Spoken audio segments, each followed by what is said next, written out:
للہ رب العالمین والصلاة والسلام علی سید المرسلین اما بعد فاعوذ باللہ من الشیطان الرجیم بسم اللہ الرحمن الرحیم الصلاة والسلام علیک یا رسول اللہ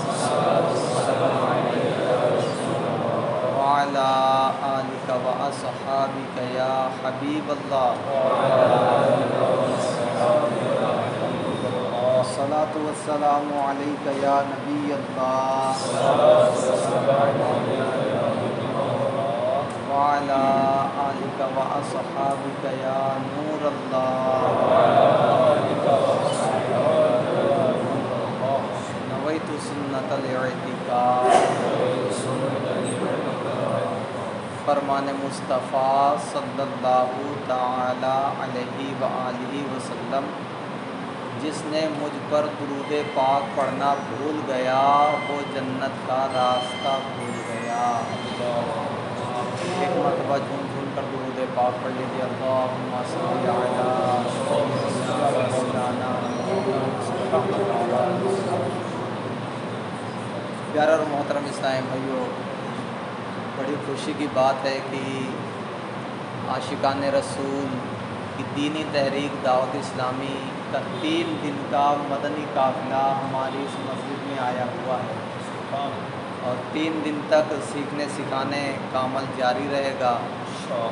آپ سے بھی عرض ہے کہ جو بھی آپ کے پاس وقت ہو، آدھا گھنٹہ، 1 گھنٹہ، 2 گھنٹہ، صبح میں، شام میں، دوپہر میں یا نمازوں کے بعد، تو ضرور آپ رکیں۔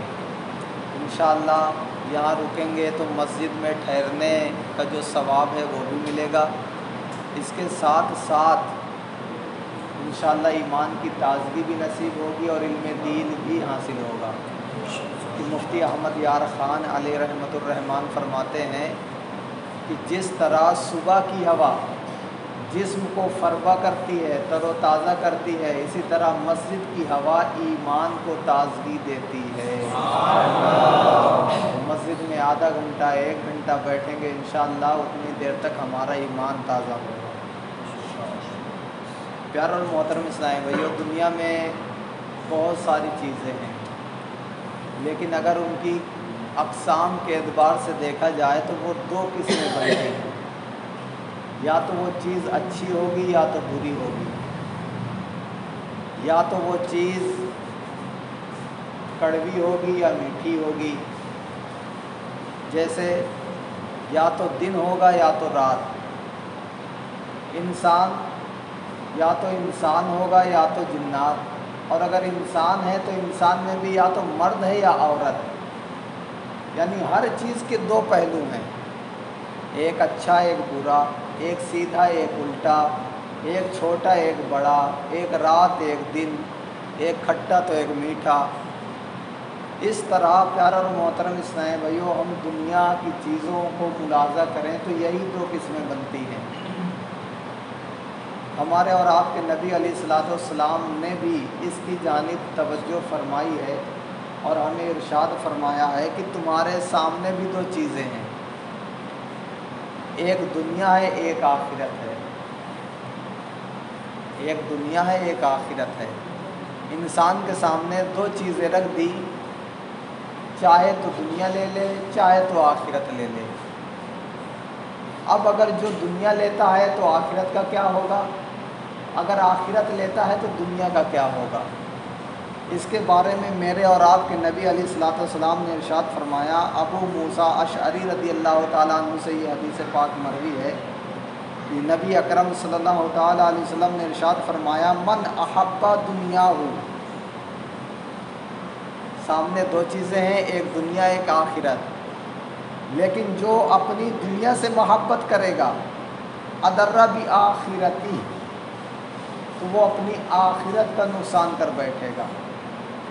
ومن احب آخرتہ، اور جو اپنی آخرت سے محبت کرے گا ادر بدنیا، وہ دنیا کا نقصان کر بیٹھے گا۔ ہمارے اور آپ کے نبی علیہ الصلوۃ والسلام نے مسلمانوں کے سامنے ہمارے سامنے 2 چیزیں رکھ دی، ایک دنیا ایک آخرت۔ اور یہ بھی بتا دیا کہ جو دنیا سے محبت کرے گا وہ آخرت کا نقصان اٹھائے گا، جو اپنی آخرت سے محبت کرے گا وہ اپنی دنیا کا نقصان اٹھائے گا۔ اب پیارا اور محترم اسلام بھائیو دیکھیں، ہمارے نبی علیہ الصلوۃ والسلام نے ہمارے سامنے دو چیزیں رکھ دی اور اس کے بارے میں بتا دیا کہ اس کی جانب جاؤ گے تو اس کا نقصان ہوگا، اس کی جانب جاؤ گے تو اس کا نقصان ہوگا۔ اب بندہ اختیار کس کو کرے، دنیا کو اختیار کرے یا آخرت کو اختیار کرے؟ تو کیا ہمارے اور آپ کے نبی نے یہ بتا کر انسان کو، مسلمان کو بیچوں بیچ چھوڑ دیا؟ نہیں، آگے ارشاد سنیے، ہمارے نبی علیہ الصلوۃ والسلام نے ارشاد فرمایا فَآثِرُوا مَا يَبْقَى عَلَى مَا يَفْنَى، کہ تم ترجیح دو اس چیز کو جو باقی رہنے والی ہے، کس پر؟ جو فنا ہونے والی ہے۔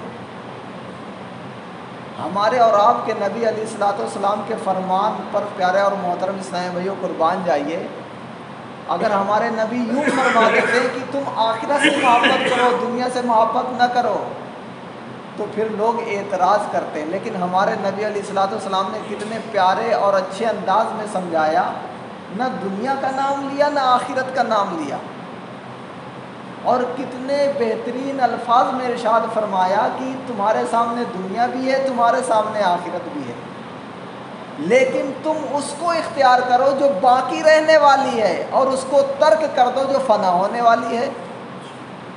اب دنیا اور آخرت میں کون سی باقی رہنے والی ہے، کون سی فنا ہونے والی ہے، یہ ہمیں اور آپ کو سوچنا ہے۔ اور امام غزالی رحمۃ اللہ تعالیٰ علیہ فرماتے ہیں کہ ایک مسلمان کے اندر عقل بھی ہوتی ہے، ایمان بھی ہوتا ہے اور علم بھی ہوتا ہے۔ امام غزالی علیہ رحمۃ اللہ علیہ فرماتے ہیں علم، عقل اور ایمان جس کے اندر ہے، جیسے ہمارا موبائل سوئچ آف ہے، بیٹری ڈاؤن ہے، ہم نے اس کو لگایا چارجنگ میں، تو ہم نے اس موبائل کو کیا دیا؟ لائٹ دی نا، بجلی دیا۔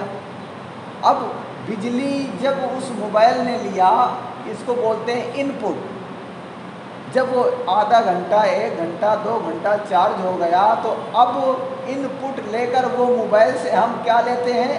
Out put. اب وہ موبائل کیا کرتا ہے کہ 6 گھنٹہ، 8 گھنٹہ، 10 گھنٹہ ہمیں سروس دیتا ہے، ہم اس کو استعمال کرتے ہیں، کال کرتے ہیں، نیٹ چلاتے ہیں، جو بھی کام کرنا چاہیں اس موبائل سے کرتے ہیں۔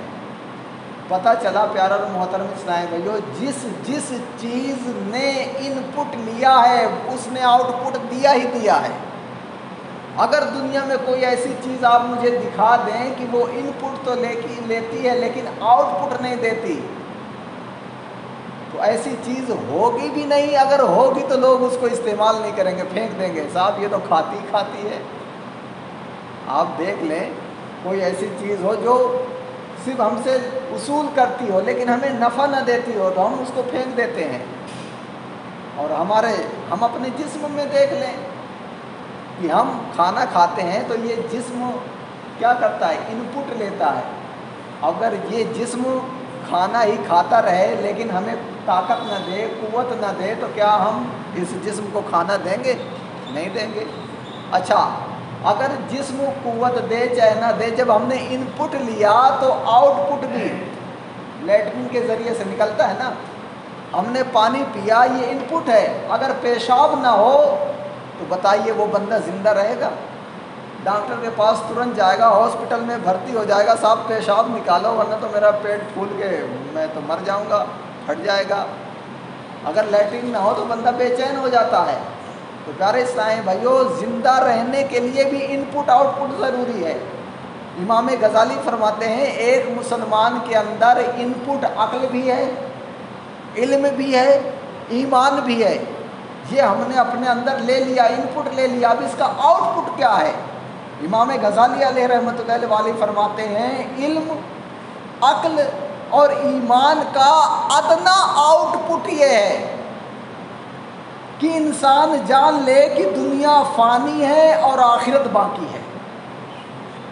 پیارے اسلام بھائی، ہمیں کوئی پاگل کہہ دے تو ایک تماچا رسید کر دیں، لیکن امام غزالی نے کیا فرمایا؟ جس کے پاس علم ہوگا، عقل ہوگی، ایمان ہوگا، بڑا درجہ نہیں، ادنا درجہ، چھوٹا درجہ، چھوٹا آؤٹ پٹ یہ ہے کہ بندہ جان لے کہ آخرت باقی رہنے والی ہے، دنیا فنا ہونے والی ہے۔ اور سرکار نے کیا فرمایا کہ جو اپنی دنیا سے محبت کرے گا آخرت کا نقصان کر بیٹھے گا، جو آخرت سے محبت کرے گا دنیا کا نقصان کر بیٹھے گا۔ تو اے مسلمانوں، تم باقی رہنے والی کو ترجیح دو، اختیار کرو، اور فنا ہونے والی کو چھوڑ دو۔ اور امام غزالی نے کیا فرمایا کہ مسلمان کے علم، عقل، ایمان کا ادنا درجہ یہ ہے، ادنا آؤٹ پٹ یہ ہے کہ وہ جان لے کہ آخرت باقی رہنے والی ہے، دنیا ختم ہونے والی ہے۔ تو سرکار کے فرمان کا پھر نچوڑ یہ ہوا کہ مسلمان کو چاہیے کہ آخرت سے محبت کرے، دنیا سے محبت نہ کرے۔ اور اللہ تعالیٰ نے کتنی بہترین اور خوبصورت ضابطہ ہمیں دیا ہے کہ جو دنیا سے محبت کرے گا اس کا نقصان آخرت میں ہوگا، لیکن جو آخرت سے محبت کرے گا اللہ تعالیٰ دنیا کا نقصان نہیں ہونے دے گا۔ آپ دیکھیں دنیا میں جتنے بھی کام کیے جاتے ہیں، آپ شمار کریں، ایک کام نہیں ہے، ہزاروں، لاکھوں، کروڑوں، اربوں کام کیے جاتے ہیں، لیکن ان تمام کاموں کو اگر ہم دیکھیں عبرت کے طور پر، سمجھنے کے طور پر، تو دو ہی چیزیں نظر آتی ہیں، یا تو وہ کام دینی کام ہوگا یا تو وہ کام دنیاوی کام ہوگا، یا تو وہ دین کا کام ہوگا یا تو دنیا کا کام ہوگا۔ تیسرا کام آپ دکھا دو کوئی نہیں ہوگا، یا تو دین کے لیے آدمی کام کر رہا ہوگا تو وہ دینی کام ہوگا، یا دنیا کا کام کر رہا ہوگا، دنیاوی کام ہے۔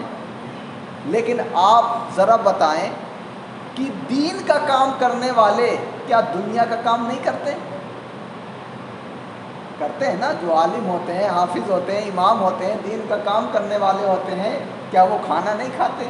کیا وہ شادی نہیں کرتے؟ کیا وہ بال بچے نہیں رکھتے؟ کیا وہ خرید و فروخت نہیں کرتے؟ کیا وہ مارکیٹ نہیں جاتے؟ کیا وہ بازار نہیں جاتے؟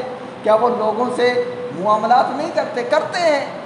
پتہ چلا جو دین کا کام کرنے والا ہوگا وہ دنیا کا کام ضرور کرے گا، لیکن جو دنیا کا کام کرنے والا ہے وہ دین کا بھی کام کرنے والا ہو، یہ ضروری نہیں ہے۔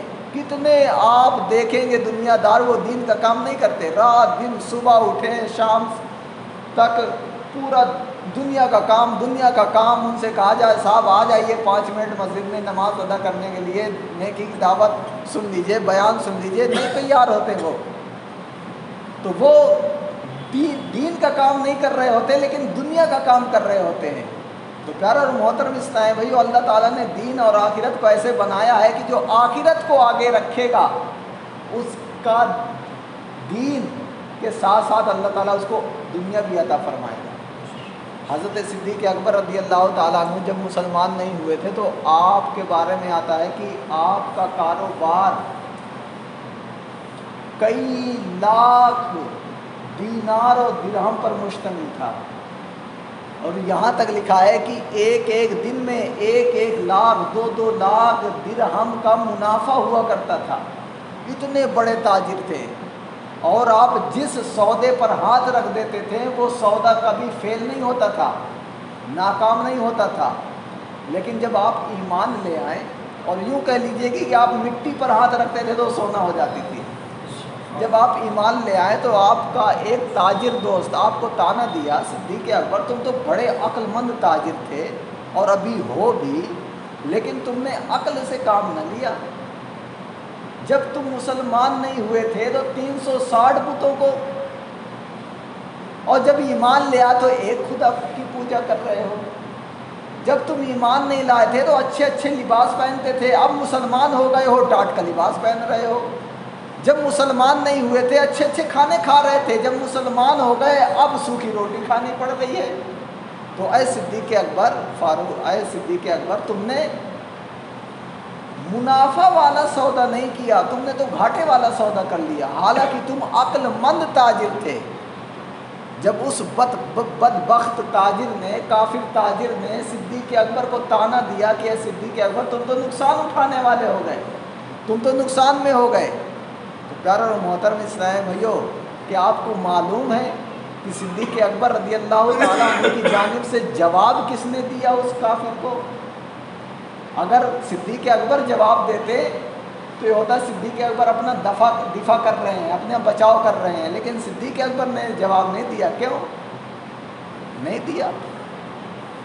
چلو صدیق اکبر نے نہیں دیا، رسول اللہ دے دیتے، لیکن اللہ کے نبی نے بھی نہیں دیا۔ جواب کس نے دیا؟ رب تعالیٰ نے دیا کہ اے کافر، تو میرے صدیق کو تانا دے رہا ہے کہ مسلمان ہو کر گھاٹے کا سودا کر لیا۔ سن ان الانسان لفی خسر، اللہ تعالیٰ نے پوری سورت نازل فرما دی اور فرمایا کہ اے کافر، تو صدیق کو نقصان اٹھانے والا کہہ رہا ہے۔ سن ان الانسان لفی خسر، بے شک تمام انسان گھاٹے میں ہیں، الا الذین آمنوا وعملوا الصالحات، مگر وہ جو ایمان لائے اور نیک اعمال کیے وہ گھاٹے میں نہیں ہیں۔ میرا صدیق تو ایمان بھی لے آیا ہے، نیک اعمال بھی کر رہا ہے، لہذا یہ گھاٹے پر نہیں ہے۔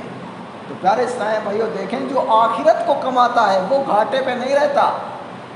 جو آخرت کو ترجیح دیتا ہے، آگے رکھتا ہے، فوقیت دیتا ہے، فرسٹ رکھتا ہے اپنی سوچ میں، اپنے عمل میں، اپنے کردار میں، اپنے گفتار میں، جو آخرت کو سامنے رکھتا ہے، صاحب میں یہ کام کرنے جا رہا ہوں، میری آخرت کے اعتبار سے کیسا ہے یہ کام، اگر یہ ذہن میں آتا ہے اور آخرت کے لیے بھلا ہے تو وہ کام کرتا ہے، اگر آخرت کے لیے نقصان دہ ہے تو چھوڑ دیتا ہے۔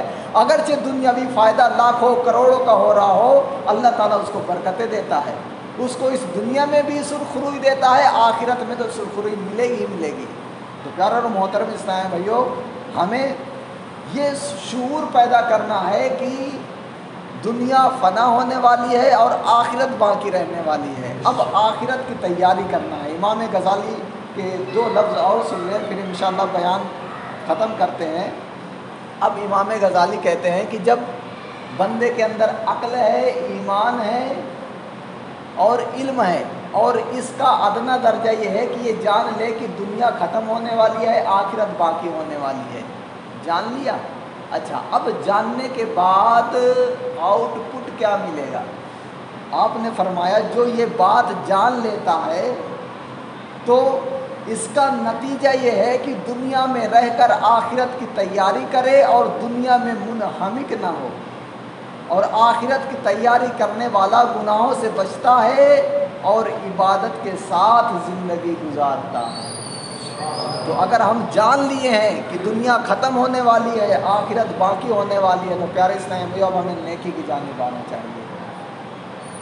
گفتگو لمبی ہو جائے گی، ورنہ میں آپ کو بتاتا کہ آج ہمارے مسلمانوں میں جس چیز کی کمی ہے نا، وہ ایمان کی ہے۔ ایمان کی چنگاری بجھ چکی ہے، ایمان کی حرارت سرد پڑ چکی ہے۔ آج اس ایمان کی حرارت کو جگانے کی ضرورت ہے، آج اس ایمان کی چنگاری کو پھر سے لگانے کی ضرورت ہے۔ پیارے اسلام بھائیو، ہمارے مسلمان کیسے کیسے گناہوں میں ملوث ہوتے ہیں اور ان کو یہ خبر نہیں ہوتی کہ میں مسلمان ہوں صاحب، یہ مجھے نہیں کرنا، یہ حرام ہے، اللہ نے منع کیا ہے، آخرت میں پکڑا جاؤں گا، دوزخ میرا مقدر بن جائے گی، لیکن وہ مسلمان دھڑلے سے وہ گناہ کر رہا ہوتا ہے۔ تو بات کیا ہے، کیوں کر رہا ہے؟ اس لیے کر رہا ہے کہ اس کو ایمان کی چاشنی نہیں ملی۔ تو پیارے اسلام بھائیو، ایمان کی چاشنی اپنے اندر جگانے اور جلانے اور اس کو بیدار کرنے کی ضرورت ہے۔ اگر ایمان کی تازگی مل جائے، ایمان کی چاشنی مل جائے اور ایمان کی روشنی مل جائے تو پھر انسان گناہوں کی جانب نہیں جا سکتا۔ اگرچہ لاکھ دروازے لگا دیے جائیں، حضرت یوسف علیہ السلام کے سامنے دروازے بند کر دیا زلیخا نے اور کہا اے یوسف اب آ جاؤ، کوئی نہیں دیکھ رہا، اور زلیخا نے اپنے بت کے چہرے پر پردہ بھی ڈال دیا تھا۔ تو یوسف علیہ السلام نے فرمایا کہ تو اپنے بت کے اوپر پردہ ڈال کے تو نے پردہ کر لیا، لیکن میرا رب پردوں کا محتاج نہیں ہے، میرا رب تو 7 پردوں کے پیچھے بھی دیکھتا ہے۔ اور پھر اللہ تعالیٰ کی جانب سے وہ روشنیاں برسی کہ حضرت یوسف علیہ السلام گناہ سے بچ گئے۔ تو پیارا اور محترم اسلام ہے، جب آدمی کا ذہن بن جاتا ہے کہ یار میرا رب دیکھ رہا ہے، تو پھر وہ چاہے چھوٹا گناہ ہو چاہے بڑا گناہ ہو، مسلمان بچ جاتا ہے۔ اللہ تعالیٰ سے دعا ہے کہ ہمیں ایمان، علم اور اسلام کے فیضان سے مالا مال فرمائے۔